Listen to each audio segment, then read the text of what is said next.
Prenons nos Bibles dans le livre de Luc, chapitre 18.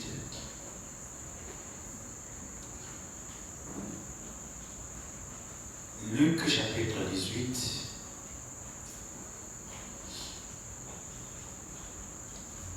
Du verset 6 au verset 8. Nous lisons la parole du Seigneur. Le Seigneur ajouta: entendez ce que dit le juge inique. Et Dieu ne fera-t-il pas justice à ses élus qui crient à lui jour et nuit? Et targuera-t-il à leur égard? Je vous le dis, il leur fera promptement justice. Amen. Mais quand le Fils de l'homme viendra, trouvera-t-il la foi sur la terre? Que le Seigneur bénisse sa parole. Vous pouvez vous asseoir. Nous allons encore réconsidérer ce que nous avions vu mercredi, que nous avions intitulé « Quand le Fils de l'homme viendra, trouvera-t-il la foi sur la terre ?» C'est une question très importante. Nous avions commencé avec ça mercredi. J'ai cru bon de pouvoir poursuivre aujourd'hui. Nous savons que, comme nous avons mercredi, que notre Seigneur est venu avec 4 titres de fils. Amen. Amen. On va encore le mettre au tableau comme notre Seigneur trouvera-t-il la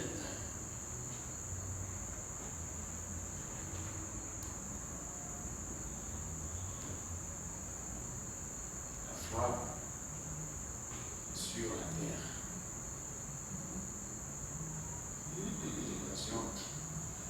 Alors, nous avons lu lecture, c'est Luc 18, 6 à 8.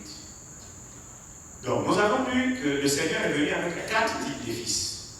Mercredi. Le premier titre, c'est en tant que fils. Dites avec moi, ce qui était là. Fils d'Abraham.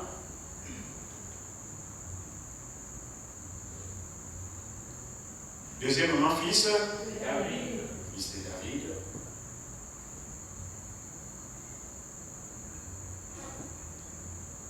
Troisièmement, fils de Dieu.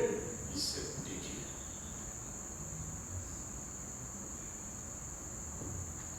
Et quatrièmement, fils de l'homme. Fils de l'homme. C'est très bien.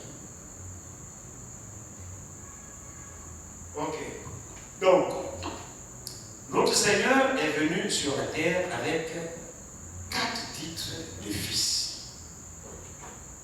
Il s'est appelé fils d'Abraham, il s'est appelé fils de David, fils de Dieu, fils de l'homme. Et nous avons vu mercredi que chaque attribut de fils est rattaché à une fonction bien précise. À ne pas confondre. Regardez même ici, par exemple, nous avons dit que lorsqu'il est fils d'Abraham, il est quoi? Héritier de la promesse. Il est héritier de la promesse. Fils de David, il est roi. Fils de Dieu, il est sauveur du monde. On va voir tout cela selon les Écritures. Ce n'est pas des choses que j'ai fait avec moi-même, tout ce qui est écrit dans la Bible. Sauveur du monde. Et fils de l'homme, prophète. Ok. Donc, à chaque titre est rattaché une fonction bien précise. Quand il est fils d'Abraham, il est le fils de la promesse. Lorsqu'il est fils de David, il est héritier du trône de son père David en tant que roi. Lorsqu'il est fils de Dieu, il est le sauveur du monde. Et lorsqu'il est fils de l'homme, il est prophète. Ce sont les 4 noms que notre sauveur a porté lorsqu'il est devenu homme. Maintenant, lorsqu'il y a le nom de chaque titre là, il ne faut pas les confondre, comme je l'ai dit. Regardez d'abord ici, je vais vous montrer une illustration ici. Allons-y dans, je pense, Matthieu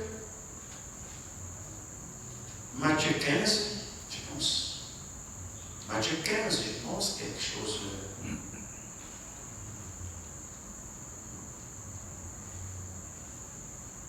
Matthieu 15, il s'agit de la femme cananéenne, ou alors la femme syro-phénicienne, selon Marc 7, versets 24 à 30. Voyons dans Matthieu 15 ici. La Bible dit ici, il dit, Jésus étant sorti de là, se retira dans le territoire de Tyr et de Sidon. Et voici une femme cananéenne. Vous voyez, elle n'était pas juive.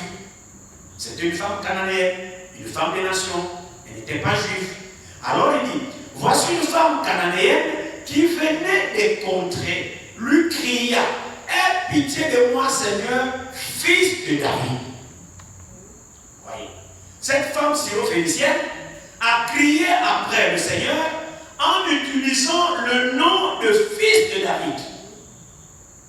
Et le Seigneur lui a répondu sèchement. Pour quelle raison? Pour la simple raison que cette femme n'avait pas de droit envers le Seigneur en tant que fils de David. Parce qu'il est fils de David pour les Juifs. Il n'est pas fils de David pour toi et pour moi. C'est lui qui a le droit de l'appeler fils de David, c'est seulement les Juifs. Maintenant, cette femme-là, syro-phénicienne, cananéenne, l'a appelé fils de David. Alors le Seigneur a répondu sèchement, l'a ignoré. Regardez très bien ici. Jésus étant sorti de là, se retira dans le territoire de Sidon, de Tyr et de Sidon, et voici une femme cananéenne qui venait des contrées, lui cria, aie pitié de moi, Seigneur, fils de David. Ma fille est cruellement tourmentée par le démon. Il ne lui répondit pas un mot.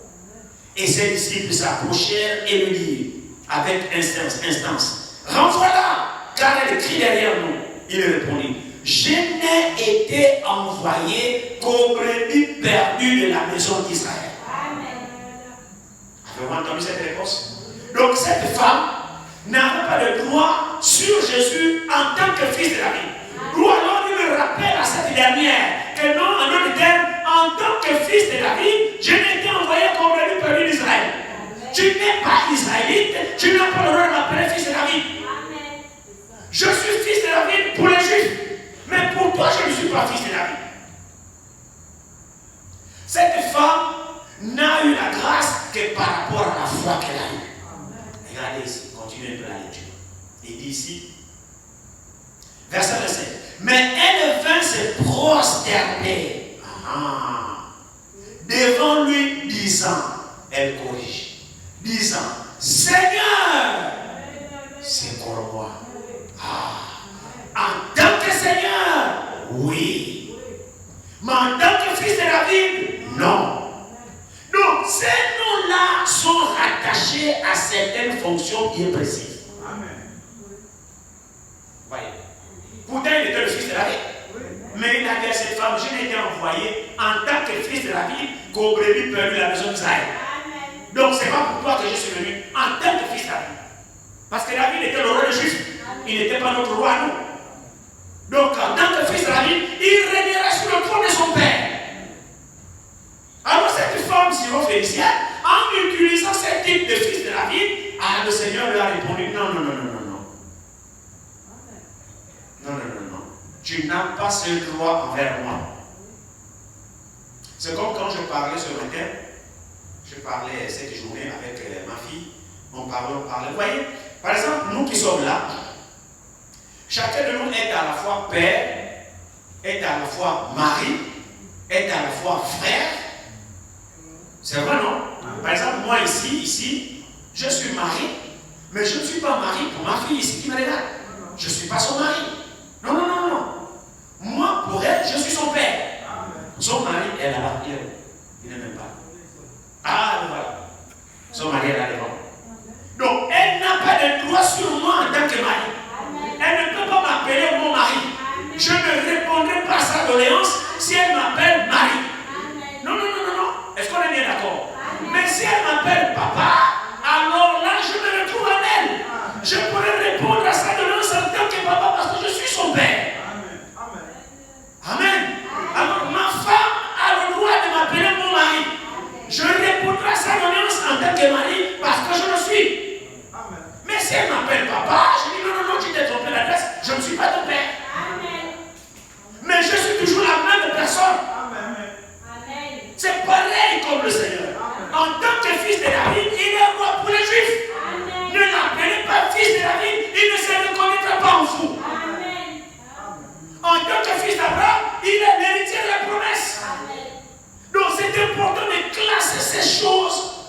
de façon scripturelle. Et en tant que fils de l'homme, il est prophète.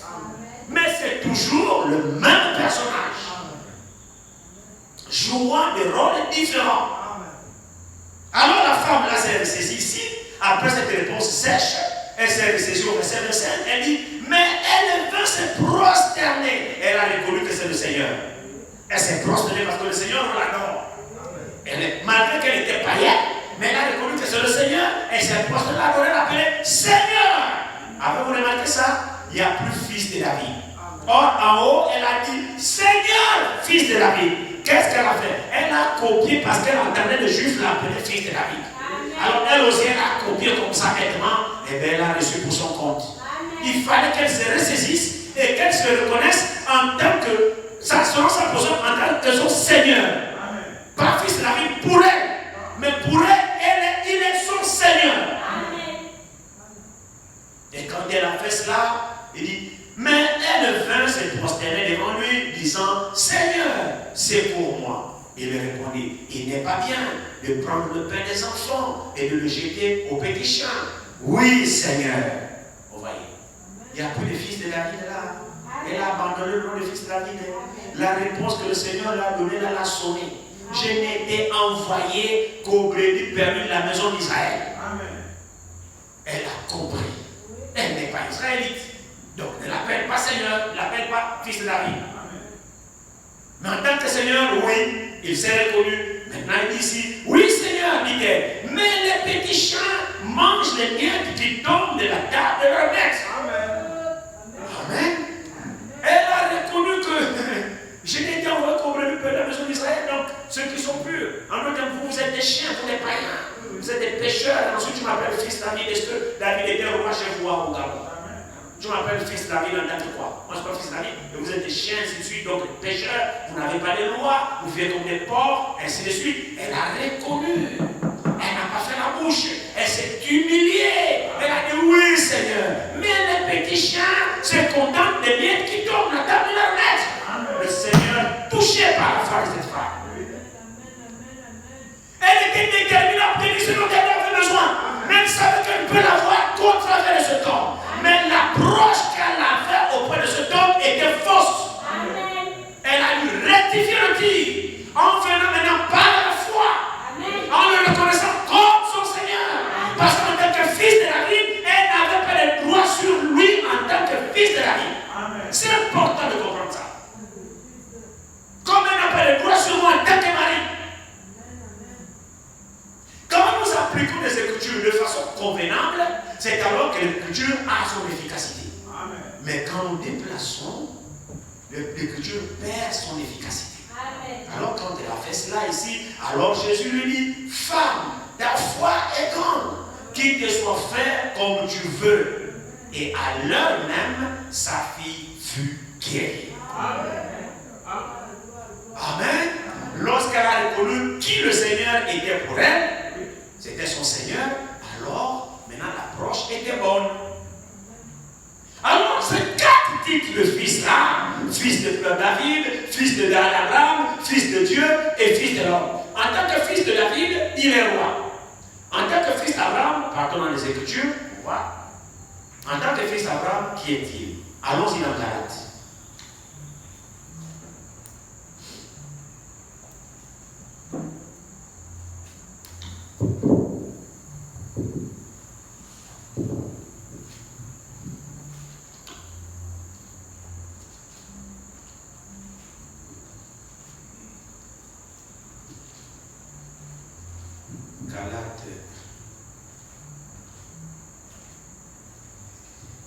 Galates au chapitre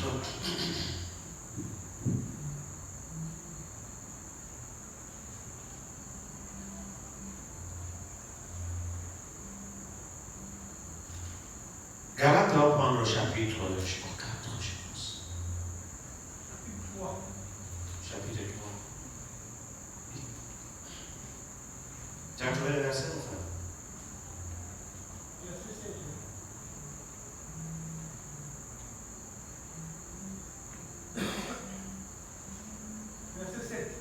Verset 7. Lisons le verset 7 que notre frère nous donne ici. Il dit ici, verset 6 à 7, il dit, comme Abraham crut à Dieu et que cela lui fut imputé à justice, reconnaissez donc que ce sont ceux qui ont la foi qui sont fils d'Abraham. Ainsi, l'Écriture prévoyant que Dieu justifierait les païens par la foi, à l'avance annonçait cette bonne nouvelle à Abraham. Toutes les nations seront bénies en toi, ainsi ceux qui croient sont bénis avec Abraham le croyant. Amen. Allons-y dans Galates aussi, je crois 5.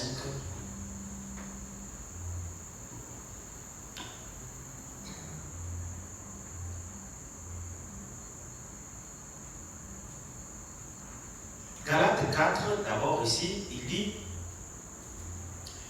Galates 4, pour vous, partir du verset 28, pour vous frères, comme Isaac, vous êtes enfants de la promesse. Et de même qu'alors celui qui est né selon la chair persécutait celui qui était né selon l'esprit, ainsi en est-il encore maintenant. Mais que dit l'Écriture? Chasse l'enfant, chasse l'esclave et son fils. Car le fils de l'esclave n'héritera pas avec le fils de la femme libre. Il s'agit ici de l'héritage, donc la promesse. Amen. C'est pourquoi, frères, nous ne sommes pas les enfants de l'esclave, mais de la femme libre.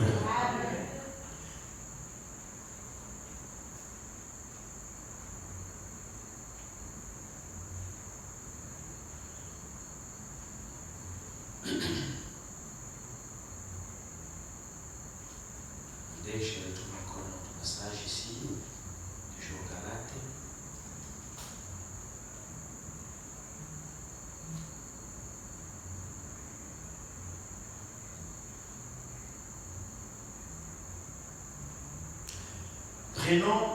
Retournons juste un peu en arrière, ça, Galates chapitre 4. Commençons peut-être au verset 19 ici.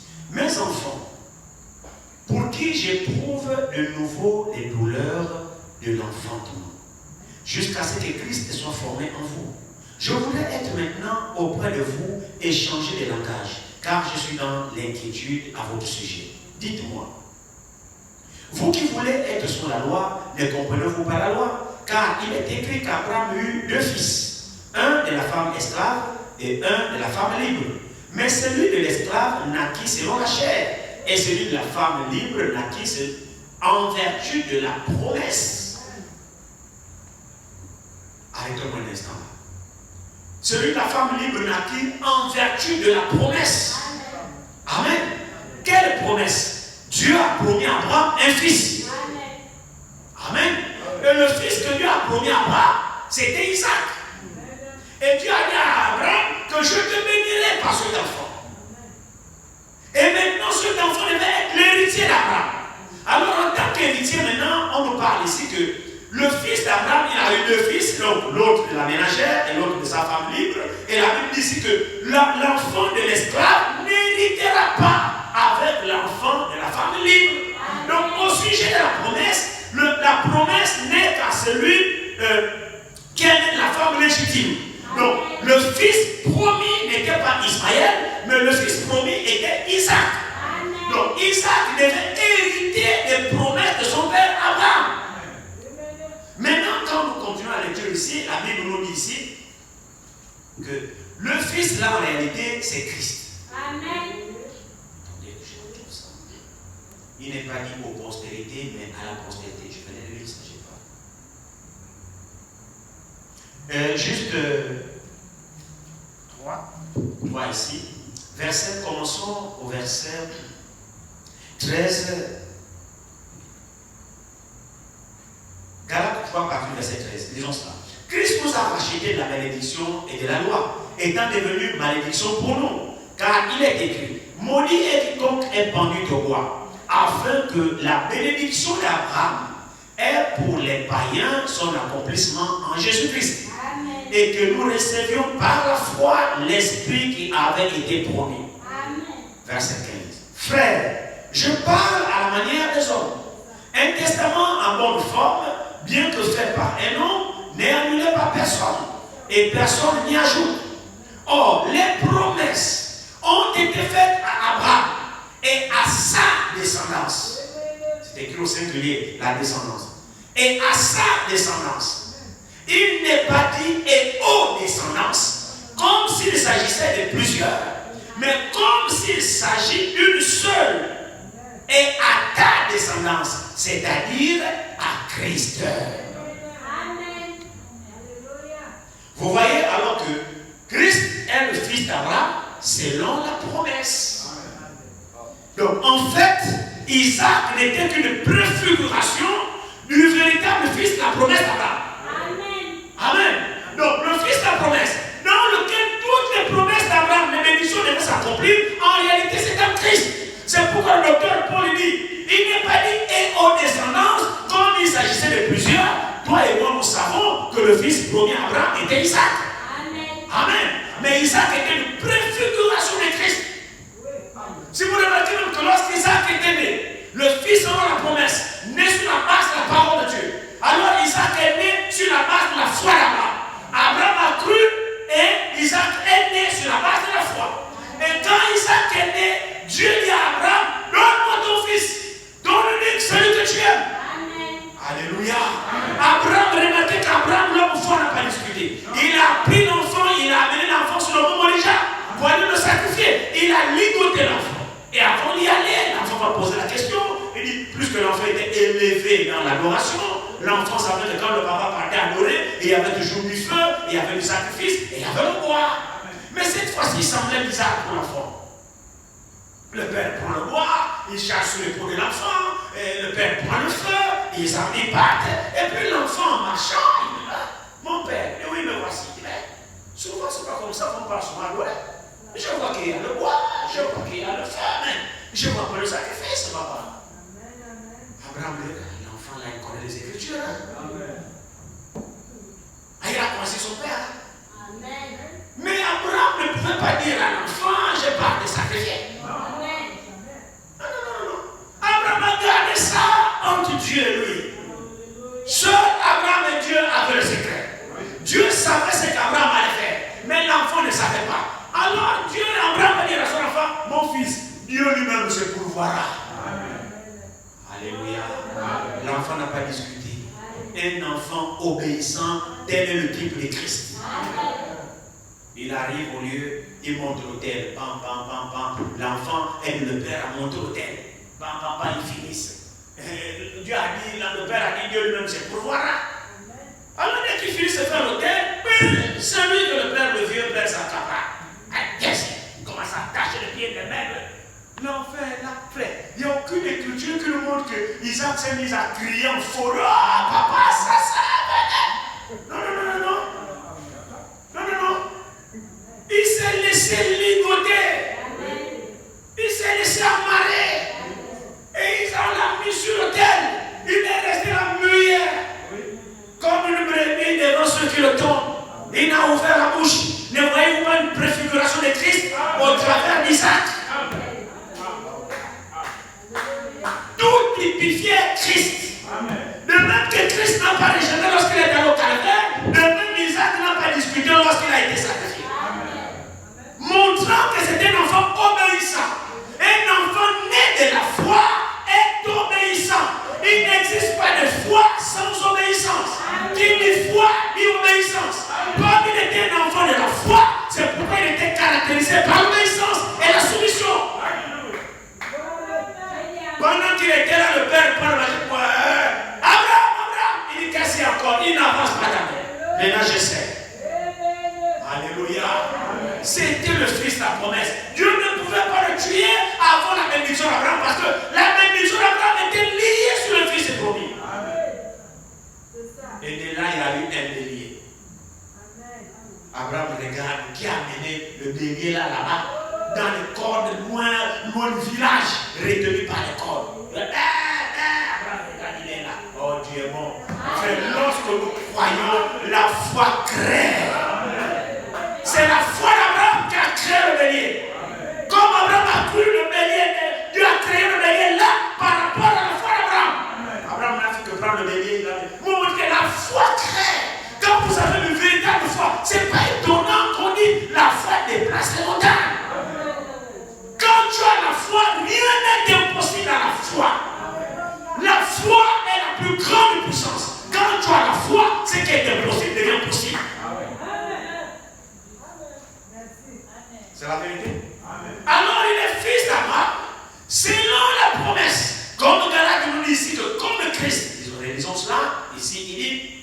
verset 16 de Galates 3. Or, les promesses ont été faites à Abraham et à sa descendance. Il n'est pas dit et aux descendances, comme s'il s'agissait de plusieurs, mais comme il s'agit d'une seule, c'est-à-dire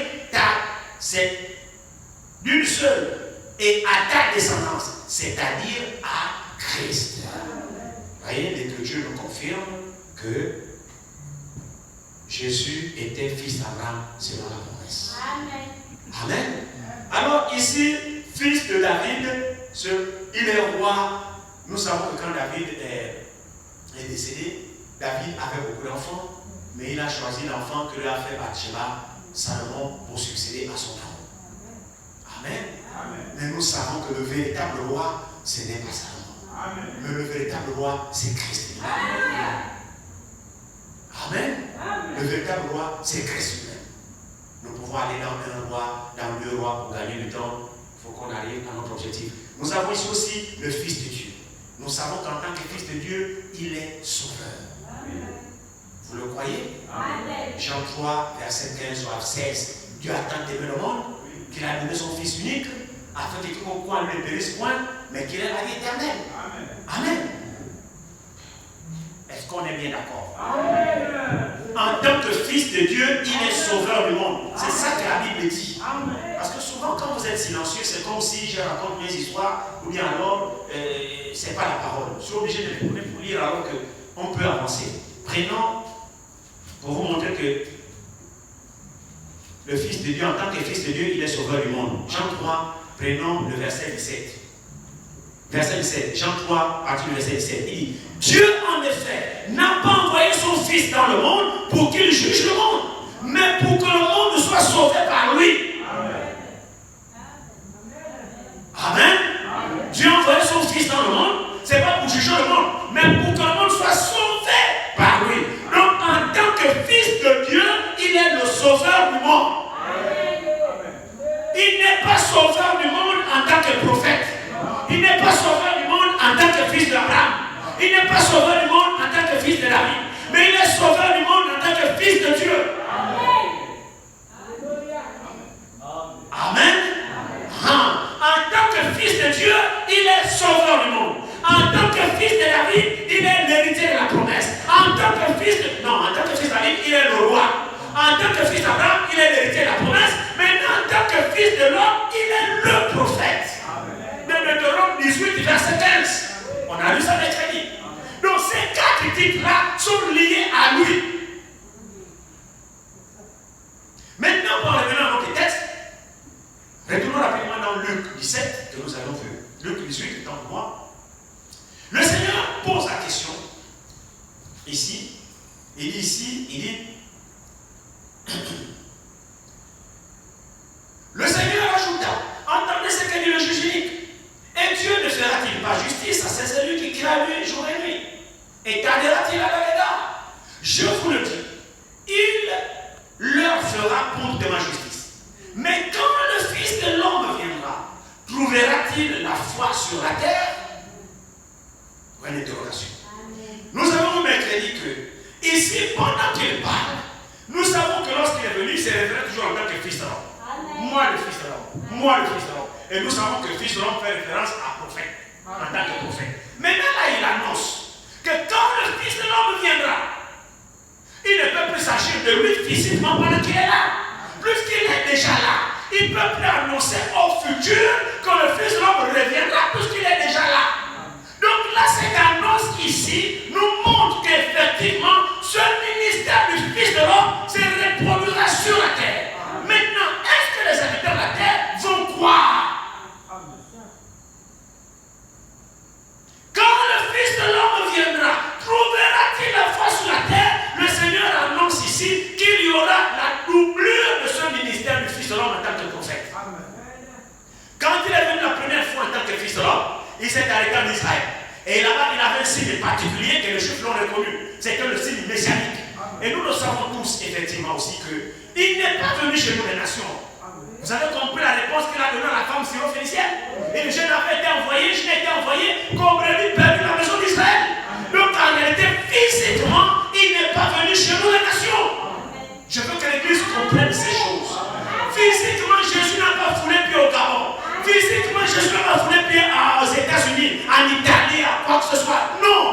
physiquement, en tant que fils de l'homme, physiquement, il s'est arrêté dans le Palestine. Et là-bas, il a manifesté le signe messianique par lequel les Juifs l'ont reconnu. Alléluia. Amen. Les Juifs l'ont reconnu par ce signe-là. Le signe du prophète. Le signe messianique. Le discernement des pensées. La manifestation de la parole de Dieu dans la chair même. Parce que Hébreux 4, combien 12 je pense. Dit quoi? Dit la parole de Dieu est plus efficace, plus pénétrante qu'aucune épée quelconque à deux tranchants. Elle juge aux pensées, aux sentiments. Elle discerne les pensées et les intentions de cœur. Et le messager dit, c'est ça la parole faite chair. Lorsqu'elle est ouette, c'est la manifestation de la parole dans une chair humaine. Elle discerne tout. Il n'y a personne qui soit caché devant la parole. Tout est à nu devant qui celui ne va rendre compte. Quand la parole se manifeste, personne n'est caché devant la parole. C'est non parce que la parole est Dieu. Alléluia. Et comme Jésus, cet homme né de Marie, était la parole faite chair. Donc la parole qui est Dieu est venue tabernacler dans le corps humain appelé Jésus. Donc tout Dieu est venu habiter dans ces hommes. Quand Jésus marchait, c'était Dieu, frère. Il pouvait voir dans ton cœur. Il n'a pas besoin de tomber en transe. Il n'a pas besoin de prier. Non. Il ne faisait même pas comme Branham faisait. Que non, j'attends qu'il vienne. Ainsi de suite. Prier pour votre foi. Il ne faisait pas ça parce que toute la plénitude était en lui. Branham avait besoin de faire ça parce qu'il avait une portion de l'esprit. Nous avons vu ça mercredi. La différence qu'il y a entre nous et Jésus. C'est vrai que c'est le même esprit, mais nous recevons de lui grâce sur grâce. C'est lui qui a la plénitude de la grâce. Et il distribue un morceau, parce qu'il en a en quantité. C'est lui qui a la plénitude de l'esprit. Et il distribue un morceau. C'est lui-même le dépôt général. Alléluia. Alors ce dépôt qui est en lui, aucun homme ne peut supporter ce dépôt. Parce que le corps dans lequel nous sommes, c'est un corps limité, rempli de péchés, de faiblesses. Alors il envoie une dose qu'il sait que notre chair peut respecter. Parce qu'on est né dans le péché, malgré les dégâts de notre sainteté, mon frère, ma soeur, on ne peut pas avoir la plénitude de la divinité. C'est pas possible. Nous sommes des petits dieux, c'est vrai. Nous avons des attributs de Dieu. Nous reflétons une petite portion de Dieu. Et avec cette petite portion-là, c'est suffisant pour déplacer le montagne. C'est aussi puissant que lui-même a été puissant. C'est pourquoi il dit, en vérité, je vous le dis, celui qui croit en moi fera aussi les mêmes œuvres que moi je fais. Pour quelle raison? Parce que la même puissance qu'il a, il nous l'a donnée. Regardez, frère. Nous avons besoin de reconnaître notre position et de comprendre qui nous sommes. Quand nous aurons compris qui nous sommes, nous n'allons plus jamais craindre Satan. Pendant qu'on y est. Est-ce que vous savez que Satan a la puissance? C'est vrai, non? Satan est puissant. Avez-vous remarqué qu'il n'a jamais été donné à Satan le pouvoir? Satan a la puissance, il n'a pas de pouvoir. Non, c'est deux choses différentes. Il a la puissance, mais avec sa puissance, il n'a pas de pouvoir sur nous. C'est pourquoi Jésus dit, je vous donne le pouvoir. Il n'a pas donné le pouvoir à Satan. Satan a la puissance, mais nous avons le pouvoir. C'est pourquoi la Bible dit, je vous donne le pouvoir de faire quoi? De marcher sur les méchants, sur les scorpions et sur toute la puissance de l'ennemi. Et rien ne pourra vous nuire. Satan a la puissance, mais nous avons le pouvoir sur sa puissance.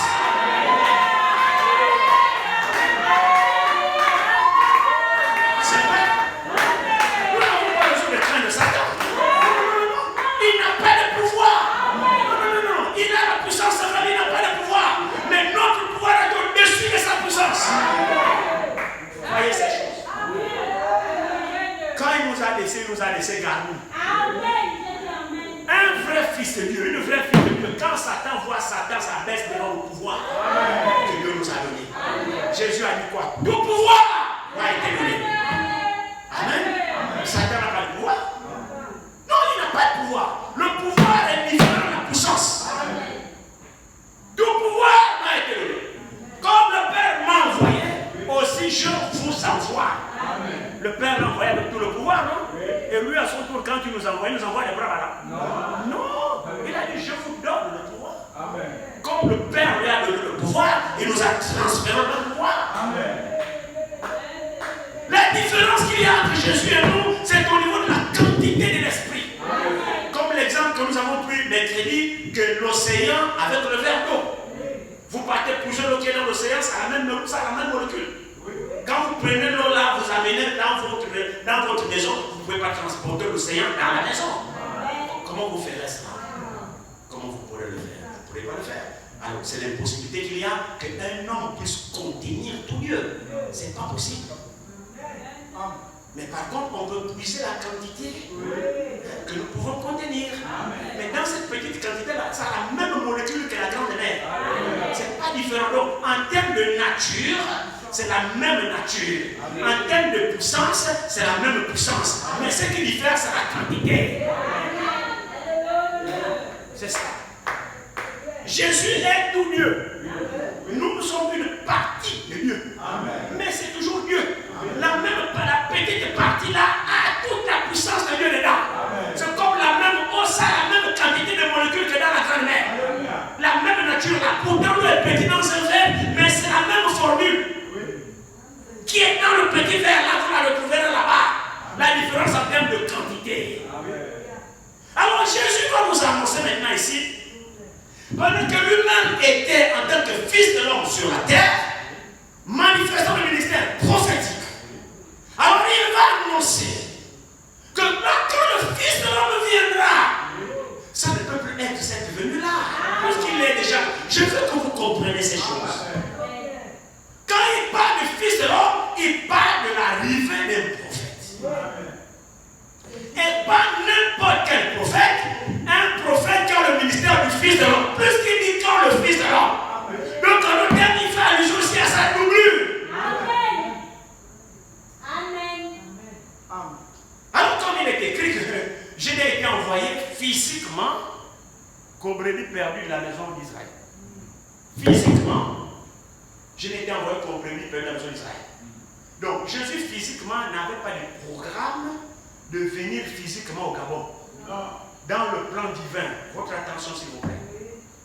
Dans le plan divin, Jésus n'avait pas un programme physique de venir au Gabon, physiquement en Chine, physiquement en Inde, physiquement. C'est-à-dire, quand je parle de physiquement, je parle du corps sorti du ventre de Marie. J'espère que vous me suivez. Amen. Je parle de ce corps-là physique, tel qu'il était, physiquement là. Le personnage là. Il n'y avait pas d'écriture qui disent que physiquement comme ça il viendra au Gabon. Physiquement il sera aux États-Unis. Ce n'est pas écrit comme ça. Non. C'est pourquoi lui-même il dit, il corrige à cette païenne. Il dit, oh, toi tu m'appelles fils David en tant que qui? Moi je t'ai envoyé physiquement l'autre terre, comme le peuple de la maison d'Israël. Amen. Parce que je suis descendant d'Abraham. La terre de la promesse ici. La terre de la promesse, c'est pas le Gabon. La terre de la promesse, c'est la Palestine.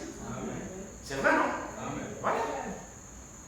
Alors maintenant, il dit ici, quand le Fils de l'homme viendra, écoutez très bien ce passage. Trouvera-t-il la foi en Israël? Non, jamais.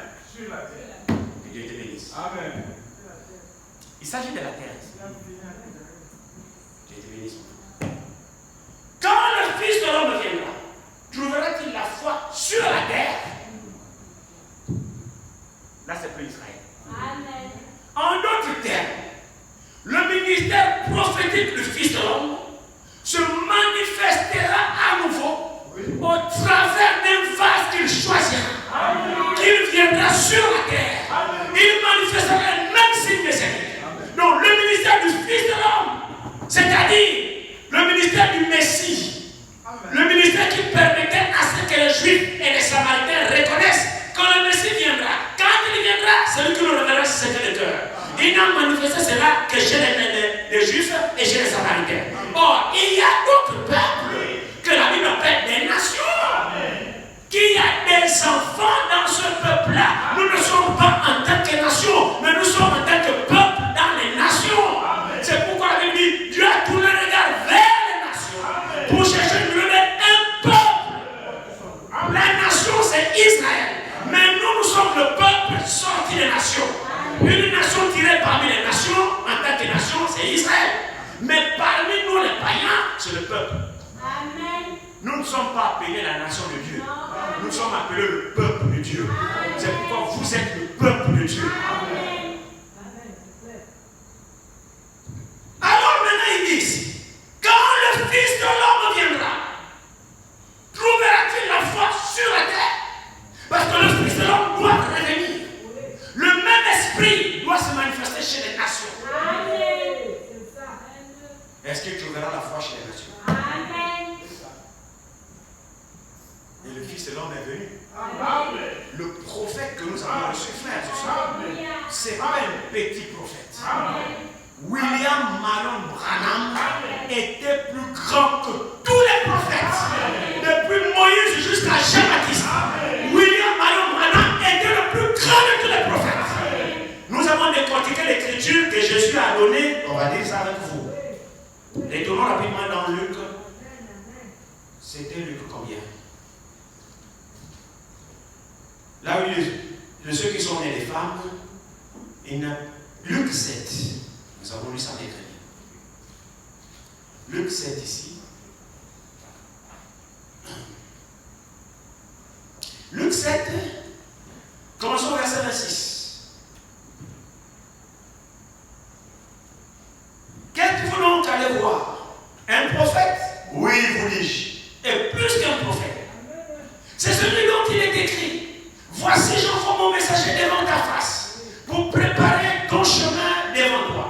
Je vous le dis, parmi ceux qui sont nés des femmes, il n'y en a point de plus grand que Jean. Cependant, le plus petit dans le royaume de Dieu est plus grand que lui. Et tout le peuple qui l'a entendu, et même les publicains, ont justifié Dieu en se faisant baptiser du baptême de Jean. Mais les pharisiens et les docteurs de la loi, en ne se faisant pas baptiser par lui, ont rendu nul à leur égard le dessein de Dieu. Amen. Nous avons décortiqué tout cela largement maintenant. On va revenir. Vous voyez, ici le Seigneur annonce que de tous ceux qui sont nés des hommes, le plus grand c'était Jean-Baptiste. Mais si vous regardez le dernier verset, il dit, mais le plus petit dans le royaume de Dieu est plus grand que Jean-Baptiste. Amen. Amen. Et nous avons compris, nous avons expliqué pourquoi le Seigneur a dit que Jean était le plus grand de ceux qui sont nés des hommes. Mais c'est pour la simple raison que tous les autres prophètes qui ont prophétisé, depuis Moïse jusqu'à Malachie, tous ces gens-là, personne n'a vu Dieu physiquement.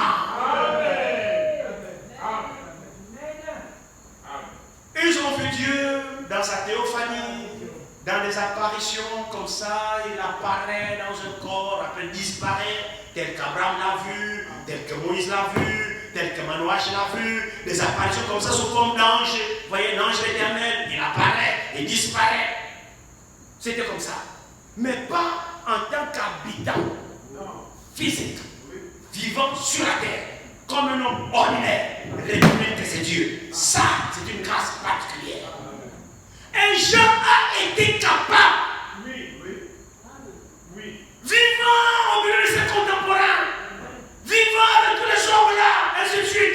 Il est là, il marche et tout ça, il marche, il avale, j'en sais rien. Et Jean a été capable de reconnaître, oh, c'est lui Dieu, c'est lui, suivez-le. Frère, ça c'est une grâce extraordinaire. Ce n'était pas écrit sur le front de Jésus, fils de Dieu. Il n'a pas un écriteau visible pour le l'amener à discerner que là, ça c'est fils de Dieu. Et en plus, au moment où je le reconnais, il n'a encore rien fait. C'est pas si l'église avec moi. Amen. Les autres ont pu le reconnaître au travers de la manifestation scripturelle, telle que Nathanaël, telle que la femme au puits, telle que Pierre, telle que. Mais Jean-Baptiste, Jésus n'avait encore rien fait. Il voit un homme qui vient librement comme ça dans l'eau, parce qu'il baptisait beaucoup, hein. Ce jour-là. Il y avait beaucoup de convertis, non?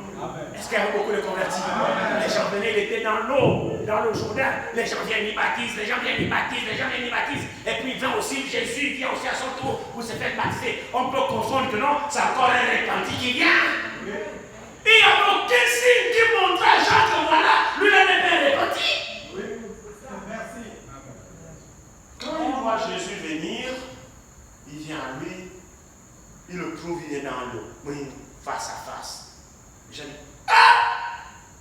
c'est moi qui ai besoin d'être baptisé par toi.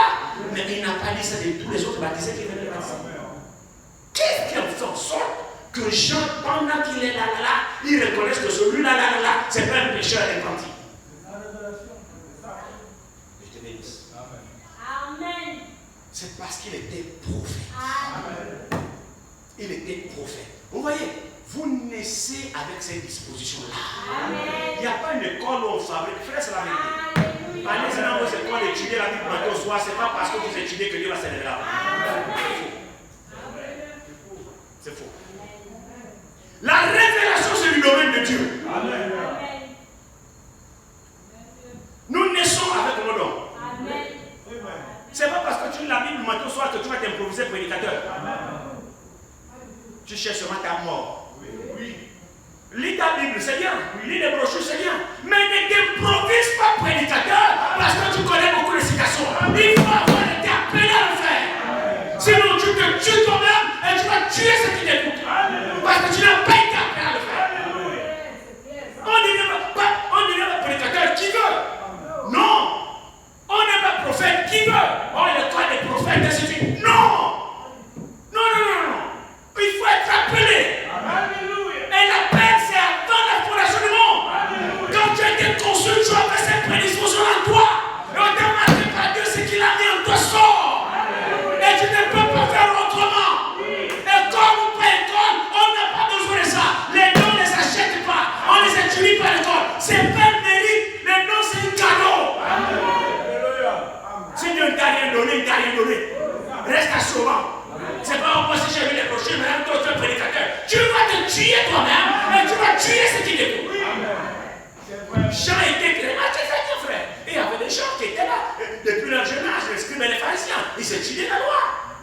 Ils étaient remplis de la connaissance de la loi. Et pourtant, celui dont ils étudiaient était là.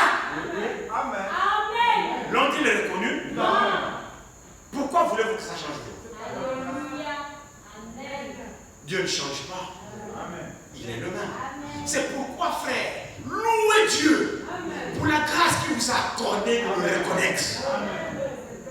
Vous louerez Dieu toute votre vie parce que beaucoup ne le connaissent pas et toi tu n'as rien fait.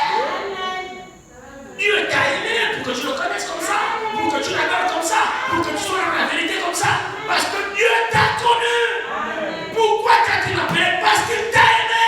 Pourquoi il t'a aimé? C'est parce que tu as fait quelque chose? Non. C'est son choix. Amen. Jean-Baptiste était prophète et lui qui était la parole. Alors la parole de Dieu vient au prophète. Amen. Le prophète est le révélateur divin de la parole. Amen. Ils ne pouvaient pas aller chez les scribes et les pharisiens. Ils étaient bourrés, trop intelligents, trop sages et intelligents, intellectuellement remplis, un bagage. Donc Jésus, en allant chez un docteur de la loi, il dit, bon, c'est moi, tu sais, c'est moi le Messie qui est venu, Moïse a écrit là, c'est moi ici. Alors il devait avoir un accrochage avec les études théologiques dans ses doigts. Non, il avait été dit, le libérateur viendra, il nous délivrera, mais toi, tu vas le délivrer avec quoi? Et pourtant, c'était le libérateur. Quand Jean le voit, il me dit, c'est moi qui ai besoin de te baptiser par toi, et maintenant toi, tu viens à moi. Jésus lui dit, c'est le langage des croyants. Amen. Les croyants, c'est vrai. Laisse faire. Car il est convenable que nous accomplissons toute justice. Amen. Il s'adresse à qui? À un croyant. Amen. Pas aux scribes, aux pharisiens. Ceux-là, la foule ne comprenait rien. C'est sûr que les gens qui étaient au bord du rivage là, se disaient, mais Dieu là-bas, quoi là-bas? Non, c'est Dieu et son prophète. Amen. Qui sont là au milieu du Jourdain. Alléluia. Là, il y a Dieu et son prophète. Jean dit, c'est lui qui m'a envoyé, m'a précédé. Il était avant moi. C'est lui qui m'a envoyé. Malachie 3. Voici, j'envoie mon messager devant ma face pour préparer mon chemin. Alors Jean est envoyé et lui il est venu. Ils étaient des cousins germains. Ils avaient pratiquement le même âge. Différence de 6 mois. Amen. Le maître l'a envoyé. Et quand il était, oh, mais c'est moi qui ai besoin, il dit non, laisse mon affaire. Amen. C'est pour ça que j'ai été envoyé. Fais ton travail. Amen. C'est toi qui vas me révéler à ces gens-là, parce que les gens ne sauront pas que c'est moi. Amen. Quel mystère. Amen. Alors Jésus dit, de tous ceux qui sont nés des femmes, il n'y a pas eu de plus grand que Jean. Amen. Pourquoi?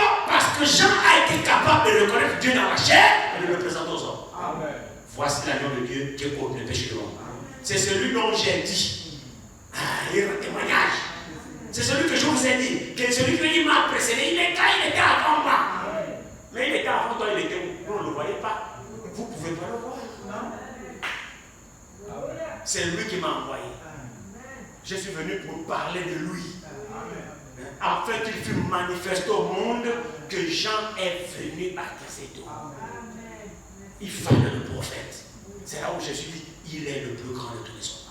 Maintenant il dit, mais le plus petit dans le royaume de Dieu est plus grand que Jean.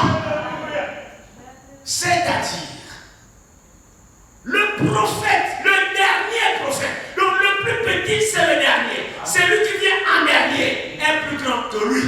Qui est venu en dernier, c'est Branham. Et pourquoi Branham est plus grand que Jean qui est venu en premier? Pour la simple raison que Branham n'a pas seulement présenté Jésus en tant que parole, mais il a incarné son ministère. C'est ce que Jean-Baptiste a fait. Amen. Mon frère, ma soeur, Jean-Baptiste n'a pas le ministère du Fils de l'homme. Jean-Baptiste a reçu la mission de présenter le Fils de l'homme. Je suivais-le. Mais Branham, lui, il a incarné le ministère du Fils de l'homme. Donc la doublure de Jésus-Christ. Branham, quand il agissait, frères et sœurs, écoutez quand frère te dit ça. Il dit, aujourd'hui, c'est dans la fin, on a vu Jésus sur scène. Il dit ça, Paul ne l'a pas fait. Il dit ça, Moïse n'a pas fait. Il dit ça, aucun prophète l'a pas fait. Mais Branham l'a fait. Quoi? Le ministère du Fils de l'homme. Franck dit, j'ai vécu ça en direct. Je suis témoin de ce nom. Parce qu'il m'a discerné aussi. Alléluia. Est-ce que trouvera-t-il la foi sur la terre quand le Fils de l'homme viendra? Trouvera-t-il la foi sur la terre? Hier, j'étais en réunion chez moi là-bas. Et un de mes neveux, qui est aussi pasteur dans la Lénon, il m'a donné un témoignage. Mais il y a un TikToker là qui est violent contre vous les branhamistes. Il est vraiment violent. Il dit même qu'on doit fermer les églises des branhamistes. Tout ça, il est vraiment violent comme vous. Il dit, ah bon? J'ai dit, ah bon? Il dit, oh, tu n'as pas encore écouté. J'ai dit, non. Il dit, ah, il est vraiment violent contre les branhamistes. Il dit, pas de branhamistes. Il veut même fermer les églises. Il dit, bat campagne contre vous. Grave. Je dis, ben, c'est lui qui voit. Si c'est sa mission, c'est pour ça qu'il a été envoyé. Mais qu'il fasse son travail. Ça n'empêche pas que Dieu fasse son travail. Et en plus, nous ne sommes pas les branhamistes. Bon, ça, c'est encore notre paire de manches. Mais lorsque cet homme manifestait ce mystère de sa vie, quelle contradiction a-t-il rencontré? Oh, c'est la télépathie. Oh, c'est la sorcellerie. Ne l'écoutez pas. Et Jésus dit, trouvera-t-il la foi sur la terre?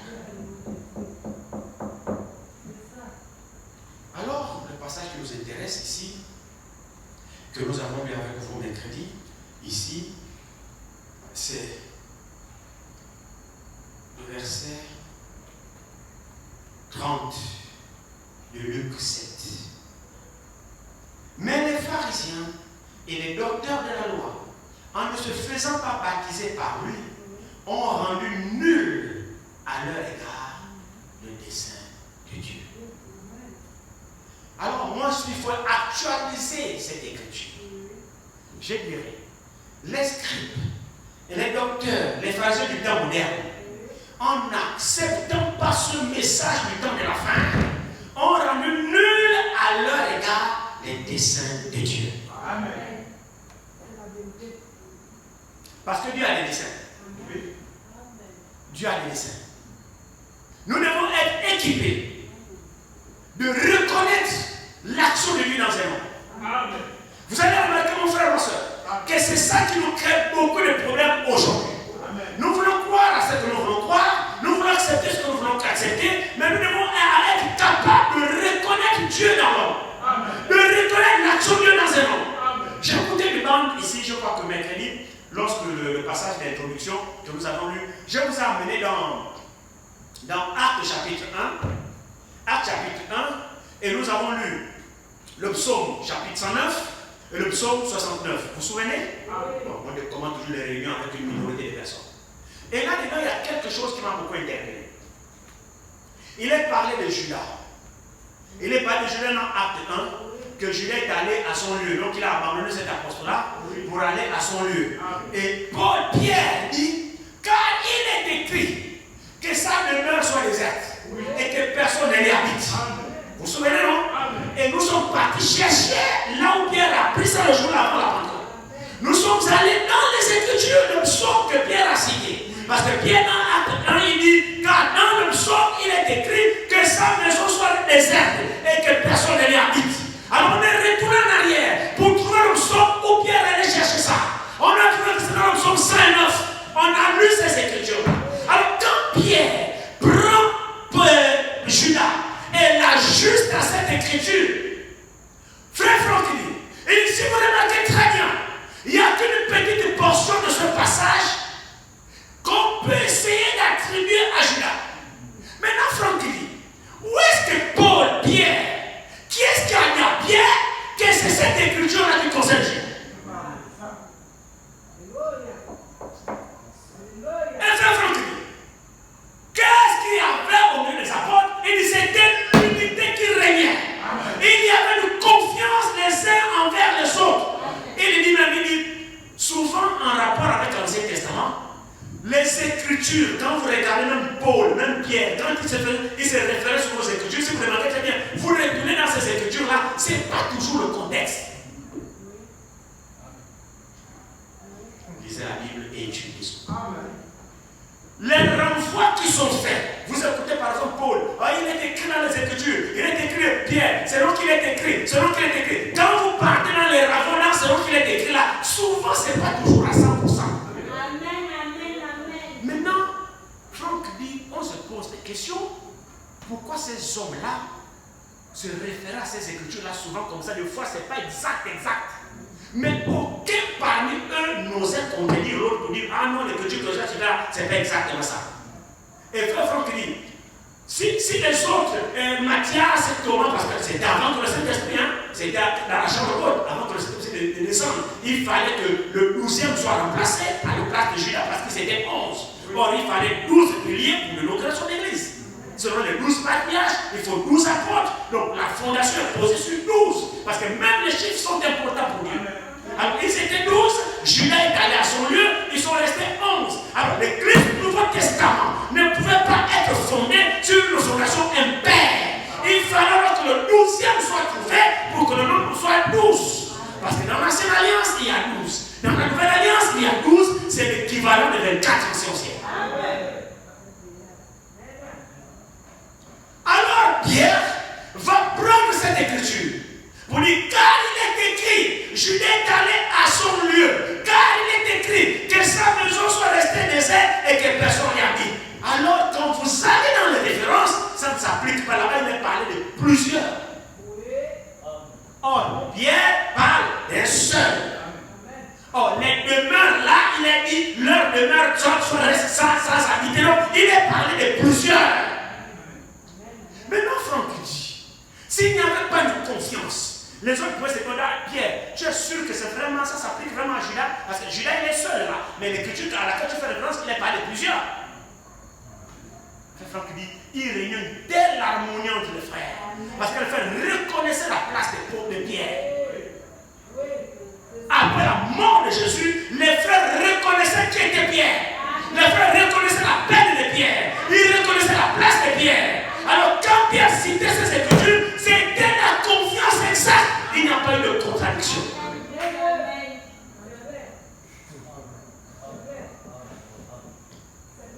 Dieu nous aide. Nous devons avoir la capacité de reconnaître Dieu dans l'autre.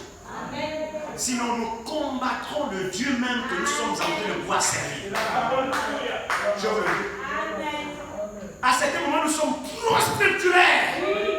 Et Franck, même les disciples de Béret, nous avons souvent une mauvaise compréhension de Béret. Et parce que quand les gens étaient là, si tu prêches, tu ne dis même pas Amen. En fait, tu es déjà animé de suspicion. Tu es là dans ta Bible, tu ne dis même pas Amen. Pendant qu'on dit, est-ce que c'est vraiment ça? Tu es simplement incrédule, c'est tout ce que tu fais. Franck, les disciples de Béret ne faisaient pas ça. Les disciples de Béret reçaient la parole avec joie. Quand c'était apporté le pompe, tu amènes avec joie. Mais les références qu'on donne à la maison, ils repassent cela. Mais ils reçoivent d'abord dans de bonnes dispositions. Ce n'est pas toi qui es sceptique, tu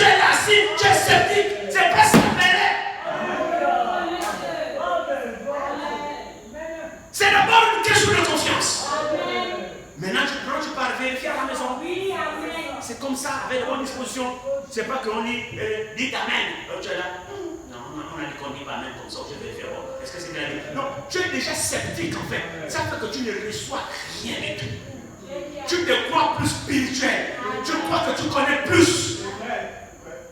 Et Franck, c'est pas comme ça au milieu des apôtres quand ils étaient. Ils régnaient une telle confiance entre eux que quelqu'un pouvait se lever pour dire Pierre, tu es sûr que c'est vraiment Judas qui sera sur la porte? Parce qu'ici, il est parlé de plusieurs.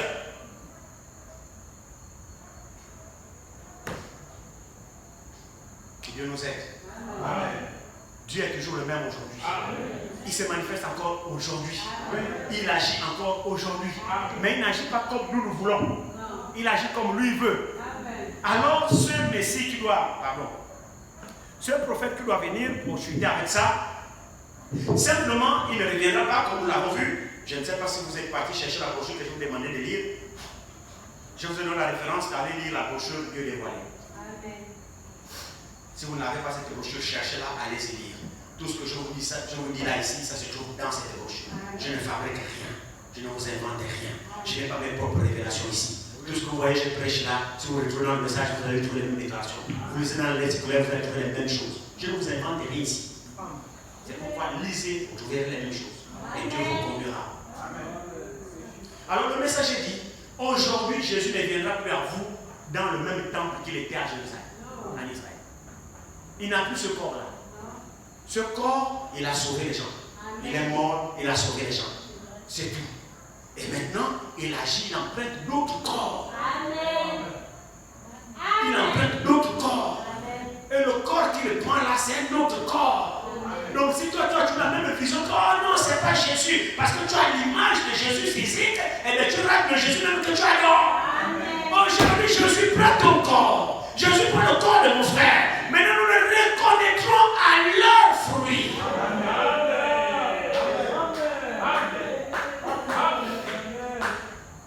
Nous les reconnaîtrons à leurs fruits, pas à leur corpulence, pas à leur morphologie, pas à leur taille, pas à leur tête, non, à leurs fruits.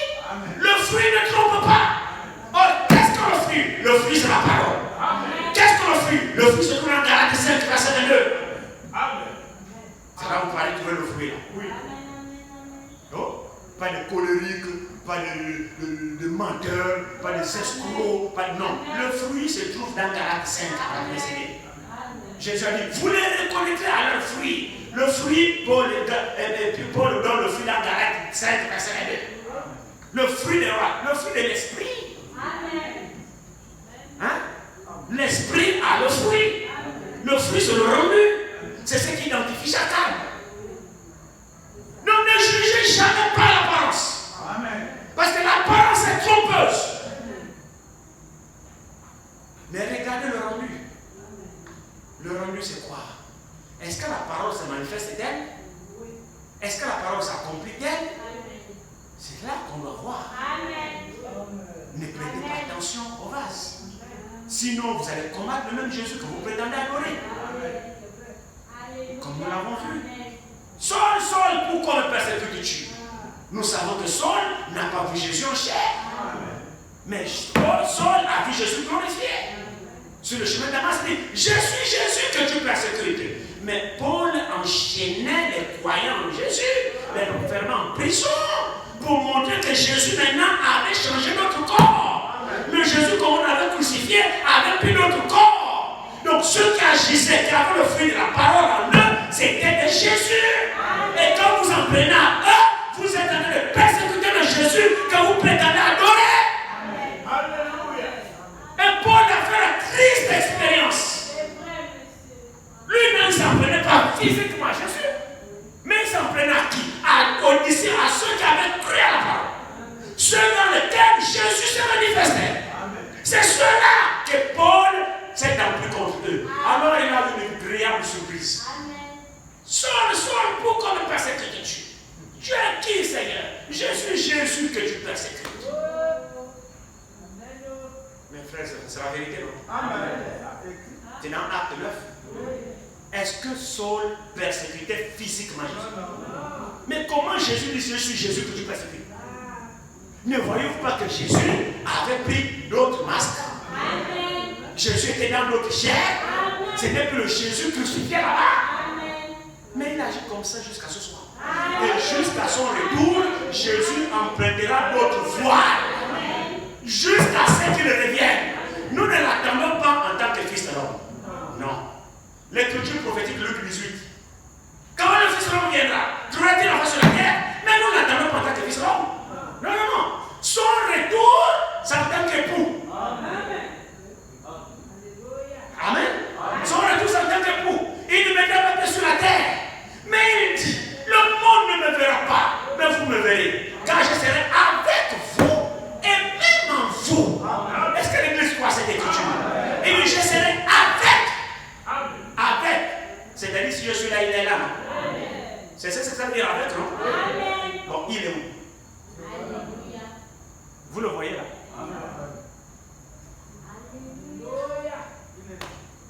Et pourtant, il est là. Ah bon, vous ne croyez pas qu'il est là? Il est là. Il est aussi en vous. Sous quelle forme? Ne soyons pas incrédules. Nous avons reçu un message qui nous ouvre les yeux. Nous savons que Jésus est parmi nous. Nous le savons. A-t-il confirmé sa présence parmi nous aussi? Qui croit qu'il est dans cette assemblée? Il a déjà confirmé ici. Dieu est avec nous ici. Pour la simple raison que nous sommes dans le plan divin, nous sommes dans les desseins de Dieu. Parce que nous avons reçu envers nous, les desseins de Dieu n'ont pas été nuls. Nous n'avons pas annulé à notre égard les desseins de Dieu parce que nous avons reçu le Fils de l'homme. Il n'est pas dit quand le Fils de Dieu reviendra. Il n'est pas dit quand le Fils David reviendra. Il n'est pas dit quand le Fils d'Abraham reviendra. Il a dit quand le Fils de l'homme reviendra. Trouvera-t-il la foi sur la terre? Alors le Fils de l'homme est revenu et Dieu nous accorde la grâce de le recevoir, de le reconnaître. Alors les desseins de Dieu sont pour nous valables. Nous n'avons pas rendu nul à notre endroit les desseins de Dieu. Parce que Paul dit ici, vous terminez, l'écriture dit ici, l'écriture dit ici, Luc 7, regardez très bien ce qui est écrit ici.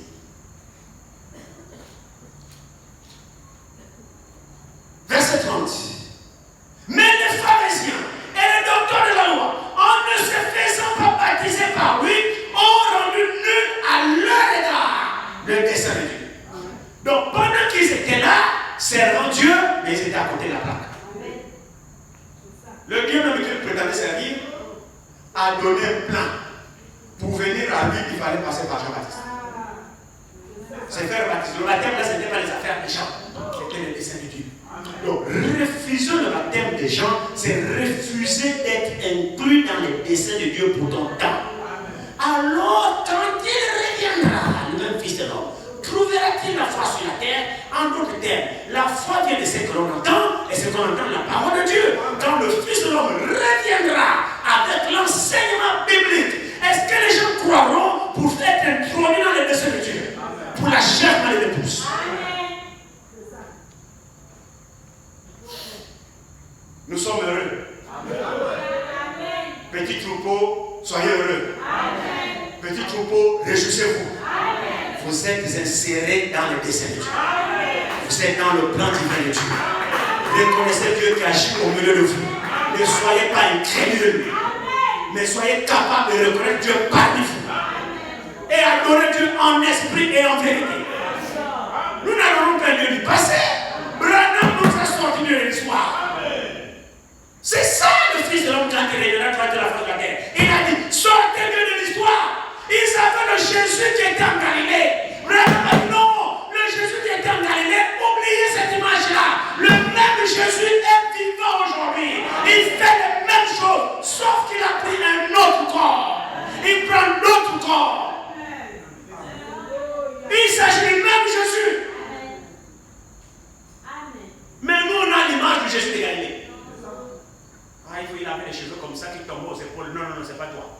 Donc j'attends quand il viendra physiquement devant moi. Il ne viendra pas physiquement. Ou alors, si c'est ça là que tu attends, eh bien très bien, prépare-toi à recevoir Satan déguisé en ange de lumière. Il va prendre la... Parce que toi, ta foi est focalisée sur l'image de la personne qui est en Galilée. Très bien. Le diable connaît les principes. Il va se peindre un tableau, mais il l'avait fait à Martin. C'est un monsieur. Il est venu avec l'accoutrement de Jésus. Habillé en robe blanche. Ceinture noire. Bien. Couronne. L'aventurier. Il ne connaît jamais les détails de la parole. Il prend la parole, il l'applique bêtement comme ça. Il vient pour séduire Martin. Il dit, c'est écrit comment? Robe blanche, ok. Il s'en est procuré une. Ceinture sur l'oreille. Il s'en est procuré une. Laissez le couronneron très bien. Il prend la couronne, c'est pas où il est parti la voler. Il vient chez Martin. Martin, salut. Tu me reconnais? Je suis Christ, ton sauveur. Alors moi, Martin. Un élu, hein? Il a Dieu en lui, hein? C'est pas un fanatique de vision. Dieu m'a parlé, Dieu m'a dit, ah frère, le diable t'a parlé, oui. Amen. Martin, là, pendant qu'on a il examine. Martin, c'est moi, je me reconnais plus, je suis Christ. Adore-moi, non? Ça, c'est Christ qui va le forcer à quelqu'un de la drogue. C'est quelqu'un. Ça vient seul.